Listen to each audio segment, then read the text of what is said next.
J'ai décidé de me lancer un défi, créer une vidéo par jour pendant 30 jours. Si je veux réussir dans le milieu de la création de contenu, alors me pousser à créer un contenu chaque jour, c'est vraiment, à mon sens, la meilleure manière de réussir et d'atteindre cet objectif, ou au moins de m'en rapprocher le plus possible.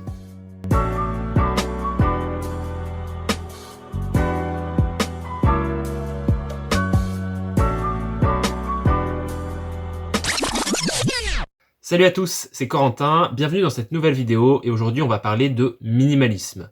Alors, pourquoi un tel sujet? Eh bien, si vous le remarquerez, et comme on me l'a déjà fait remarquer en commentaire, je porte encore une fois ce t-shirt bleu avec Dark Vador et R2D2 et on m'a déjà fait remarquer que je le portais fréquemment. Effectivement, c'est vrai, mais en même temps, je pense qu'il faut prendre conscience que si je si je tourne une vidéo chaque jour, je vais pas, comment dire, changer radicalement de tenue tous les jours, sachant que ça n'en a pas l'intérêt.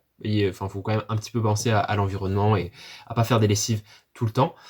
Et en fait, du coup, voilà ce qui m'a inspiré le sujet de cette vidéo, c'est du coup se montrer un peu minimaliste pour, on va dire, diminuer sa capacité à utiliser énormément de choses.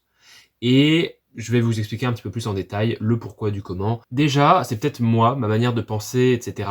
Mais je vois pas l'intérêt de changer d'habit tous les jours. Je vois pas que ça passe un petit peu pour le discours du gars pas très propre, parce que non, je me lave quand même très régulièrement. Mais pour moi, changer d'habit tous les jours, changer d'accessoires, de bijoux tous les jours, ça ne reflète qu'une mode du siècle d'aujourd'hui, qui est de toujours montrer que, oh là là, tous les jours, en fait, on est un petit peu dans l'opulence d'avoir la possibilité de changer. Et je partage pas nécessairement cette manière de penser. Je vois pas l'intérêt en fait de changer d'habit tous les jours. Quand je dis habits, bien sûr, c'est les habits les moins salissants, j'ai envie de dire. Je sais pas si vous comprenez, mais du style les t-shirts, par exemple. Bien sûr, ça dépend aussi de la période de l'année. Mais quel rapport avec le minimalisme, justement? C'est que déjà, qu'est-ce que c'est que le minimalisme? Ma définition à moi du minimalisme, c'est le fait de faire beaucoup avec peu. C'est-à-dire ne pas avoir besoin d'énormément d'outils, d'énormément d'objets pour être satisfait et surtout pour réussir à avoir un train de vie, devrais-je dire, correct. Et je pense que c'est un bon exemple pour les vêtements. C'est-à-dire que j'ai vu il y a pas très longtemps, ou même il y a quand même assez longtemps en fait, que l'être humain dépense énormément d'énergie tous les jours dans les petites décisions qu'il fait au quotidien. Et qu'est-ce que je veux dire par là? C'est que si tous les matins je vais vers ma garde-robe, vers mon armoire, je l'ouvre et à l'intérieur j'ai des habits à n'en plus finir. J'ai des dizaines et des dizaines de t-shirts, des dizaines et des dizaines de pantalons, et que je me dis tous les matins je vais changer d'habit. Et bien tous les matins je fais face à un choix très complexe parce que tous les matins je dois prendre une décision et me dire ok, lesquels parmi tout cela je vais prendre pour m'habiller aujourd'hui. Alors que au contraire, si je me montre plus minimaliste, même en partant du principe que je change d'habit tous les jours, et que du coup tous les matins quand je vais face à mon armoire, j'ouvre mon armoire et à l'intérieur je n'ai que 10 t-shirts, 10 pantalons, etc. Mon choix de choisir, en fait, prendre une décision de prendre tel ou tel t-shirt entre 10 t-shirts et entre 60 t-shirts serait radicalement différent et je passerai beaucoup moins d'énergie à prendre une décision. Et même au niveau de la différence, je veux dire, si j'ai que des t-shirts noirs, blancs, rouges, etc., ce sera beaucoup plus facile à prendre que des t-shirts avec plein de motifs, etc. Et où est-ce que je veux en venir avec ça? C'est que je pense que c'est vraiment très important pour entretenir son énergie, de pas la dilapider dans des prises de décision qui pourraient facilement être oubliées. Enfin, pas oubliées, mais qui pourraient facilement être évitées plutôt. C'est peut-être pas le meilleur exemple adéquat pour justifier que ça fait quoi? Ça fait peut-être 3 ou 4 fois que vous me voyez avec ce t-shirt en un mois, effectivement. Mais je pense que c'est quand même une bonne occasion d'aborder le sujet du minimalisme. Mais après, là, c'est un exemple pour un vêtement. Alors que le minimaliste, vraiment, ça se limite pas à ça et c'est vraiment pouvoir faire beaucoup plus.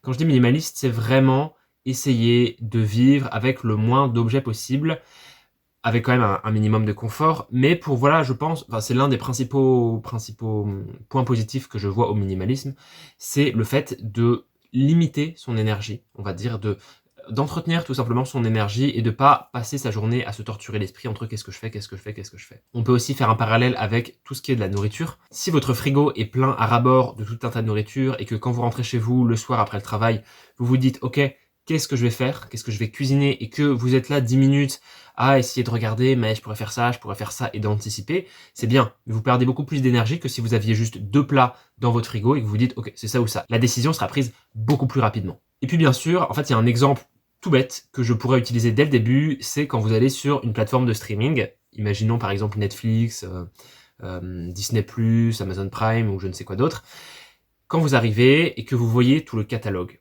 Et je sais que ça arrive à quasi tout le monde. Il y a une telle multitude de films, de séries proposées, que c'en est presque écœurant. Ou peut-être pas écœurant, mais ça fait peur, effrayant. Et là où je veux en venir, c'est qu'on passe souvent énormément de temps à choisir qu'est-ce qu'on va regarder, plutôt qu'à regarder la chose en soi. Et je sais que moi le premier, quand j'arrive parfois sur ce genre de plateforme et que je me dis, bah allez, ce soir, je sais pas, un petit film, une petite série, et que je dois choisir là-dedans, peut-être que je passe 10, 20 minutes, parfois, à regarder. Et en plus, quand on est avec d'autres personnes, il faut se mettre d'accord, qui préfère quoi, etc. Alors que si, juste, on avait un DVD, imaginons, on a un DVD, on n'a pas d'autres moyens, et on sait que si on veut regarder la télé, on a ce DVD, et ben on gagne un temps précieux. Donc voilà où je voulais en venir aujourd'hui. Je le répète, je sais pas si l'argument du t-shirt était légitime pour aborder le sujet du minimalisme, mais voilà, ça a fait surgir cette idée en moi, et je me suis dit que c'était l'occasion ou jamais d'en parler. J'espère que cette vidéo vous a plu. N'hésitez pas à me dire dans les commentaires si vous avez des exemples, en fait, d'autres manière de faire preuve de minimalisme, ou également si vous êtes, j'ai envie de dire, un adepte du minimalisme et ce que ça vous apporte au quotidien, ou à l'inverse, si vous avez trop de choses tout le temps, et qu'est-ce que ça vous empêche de faire dans votre vie de tous les jours. Moi je vous dis à demain pour une nouvelle vidéo, portez-vous bien, c'était Corentin, salut!